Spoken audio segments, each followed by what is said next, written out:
For centuries, Northeast Asia has been shaped by trade. Isolated nomadic tribes in Mongolia and Manchuria played a key role in establishing overland trade routes.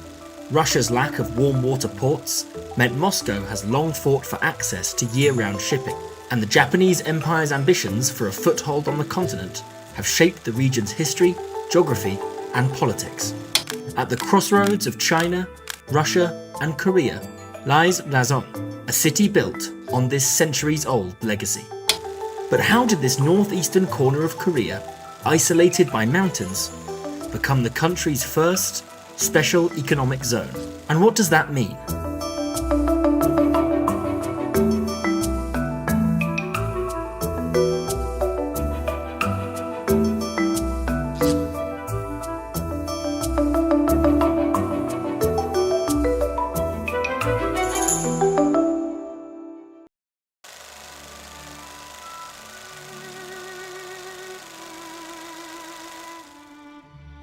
The importance of the area we call Rason today stretches back centuries before it became a special economic zone.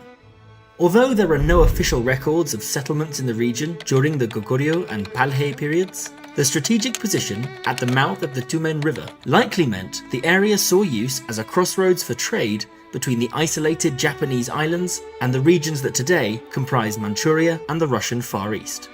During the Joseon period, whilst the region remained sparsely populated, it was still a strategically significant area.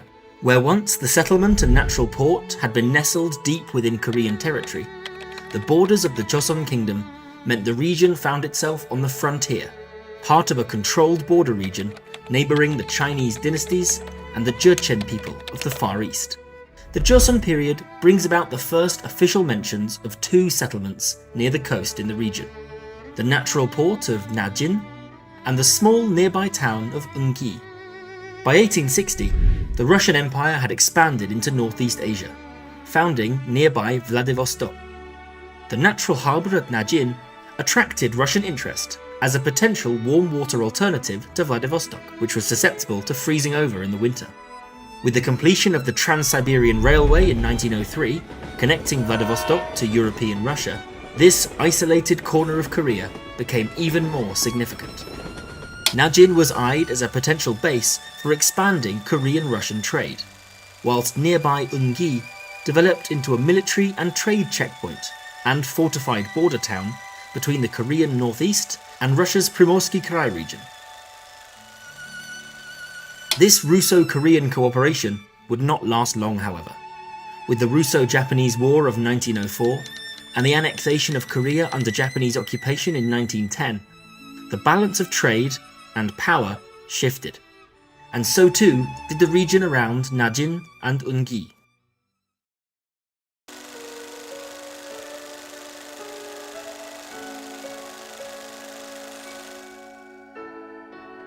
With the annexation of Korea into the ever-expanding empire of the imperialist Japanese government, Rajin saw significant investment as a key shipping centre, moving goods between the Japanese home islands and the occupied Korean and Manchurian territories. The construction of the East Manchuria Railway connected Rajin to industrial centres across China, increasing trade in the region. Rajin was notably used for the export of minerals, timber, and agricultural products plundered from the occupied territories to be moved back to Japan. The nearby garrison town of Eungi also remained important under Japan, being developed into the administrative centre overseeing the northern border and seeing investment in light industry and fishing. Small factories and logistical hubs were built to support the increased trade brought in by the port at Rajin. '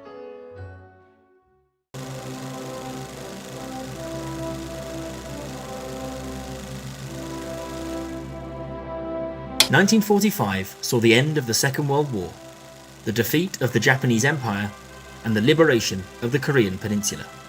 With the casting off of the occupation by the anti-Japanese guerrilla forces and the Soviet Red Army, work began under the new Soviet Civil Administration and People's Committee for North Korea to establish a provincial government under a socialist system. Infrastructure across the country was nationalised, and work began to integrate the country's disparate economies, which had previously worked to serve the Japanese war economy, into a new nationwide socialist economy. The factories and ports at Najin and Ungi were brought into this new national system, repurposing them to serve the socialist economic plan. The area once again became an important gateway for Russo-Korean partnerships, with the Allied Soviet Union investing to develop the area in support of their Far East operations as the newly liberated Korea prepared to formally establish independence in 1948 as the Democratic People's Republic of Korea.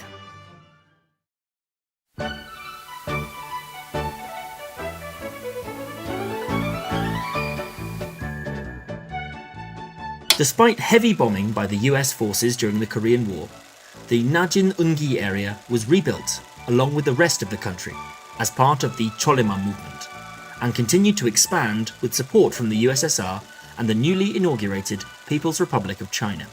Ungi took a new name in the 1950s. Embodying the spirit of the Korean Revolution, it became Sonbong, literally meaning vanguard. The region saw the development of shipbuilding, and more factories began to spring up as the work of constructing a post-war economy began. During the 1960s and 70s, Najin Port was expanded, as it became a key linchpin in the trade network of the Eastern Bloc, handling not only trade between the DPRK and foreign countries, but also facilitating maritime trade for the Soviet Union, China, and the socialist world. As the area developed, new industries and exports began to appear. Food processing, seafood exports, and fish canning became some of the key industries for Najin, whilst Sonbong continued to expand as a centre for light industry. The products of the region's coal mines, forestry industries, and chemical processing factories could be transported through its own small port, the larger port at Najin, or via the ever-increasing railway network, which had seen the completion of the Zhongna line from Chongjin to Najin in 1965. By the end of the 1970s, Najin had become one of the busiest ports handling shipments to and from Korea and the Socialist Bloc. And as the 1970s became the 1980s, more focus was put on building cooperation with the neighbouring allies of the Soviet Union and China. The logistical hub at Najin and Sonbong became a vital cog in this international relationship, as it was the closest region to the Korean-Soviet border, and one of the largest industrial centres near the northeastern section of the Sino-Korean border.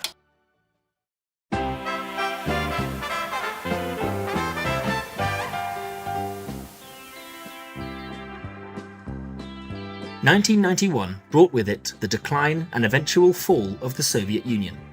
The Najin-Sonbong region was the only part of the DPRK which would border the newly independent Russia, and so grew a need to promote economic cooperation and trade with foreign countries, especially Russia and China. The solution? Formally separate Najin and Sonbong from the surrounding province of North Hamgyong to create the Najin-Sonbong Special Economic Zone, or SEZ. The two names, Najin and Sonbong, were latterly merged as the entire region became known as Rason, with Najin and Sonbong becoming the two constituent guyok, or districts. The development of the Rason SEZ was aimed at utilising external economic engagement to strengthen the country's self-reliance, part of a broader effort to boost the national economy by making use of its geographical position near major international trade routes. The project was a mechanism to support the long-term goals of the socialist economy, whilst also working alongside Russia, China, and foreign counterparts to enhance regional industry and develop new infrastructure. The policies of the SEZ encouraged foreign investment, with companies from China, Russia, and Southeast Asia showing interest in setting up in the region. Customs duties were waived for goods imported and exported through Rason. Modernised port facilities and improved road and rail access made the area easy to access for foreign businesses, and joint ventures were created between the DPRK and foreign companies. This worked both for foreign groups who were able to make use of the port at Najin and develop industry in the area, whilst it worked for the DPRK as a way to encourage international economic cooperation and use the benefits to continue socialist economic construction across the rest of the country. These developments have increased since the 1990s and well into the 21st century, with new developments at the port and in the infrastructure network around Rason. The Chinese signed a 10-year lease for parts of the port in Najin in 2009, supporting trade from its northeastern provinces by building new cargo terminals in the city. In 2008, Russia began investing in the Najin-Kasan rail link, which connected Nazon with Vladivostok, and beginning plans to invest more heavily in the port at Najin, allowing it to handle bulk shipments. In 2014, the Russian government invested in refurbishing Najin port and linking it directly to the railway, whilst the new joint Sino-Korean bridge building project between Nazon and Hunchun was begun, allowing improved road access into the region from China. Nazon has continued to develop into the 21st century, and, at the time of writing, seems poised to be the first region of the DPRK to reopen to international tourism following 5 years of restricted travel, beginning in January 2020.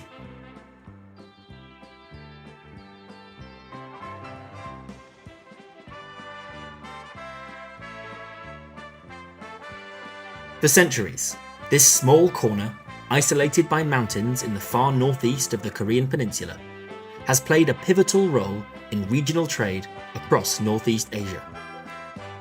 It seems more likely than not that this key role will continue, due to its natural geography and the recent developments in infrastructure which make the region able to handle overland and maritime trade. As plans are put in place to bring back foreign visitors to the DPRK for the first time, and Rason prepares to serve as the vanguard for tourism in 2025, why not pay a visit to Najin and Sonbong to see the present-day result of centuries of being at the heart of regional trade?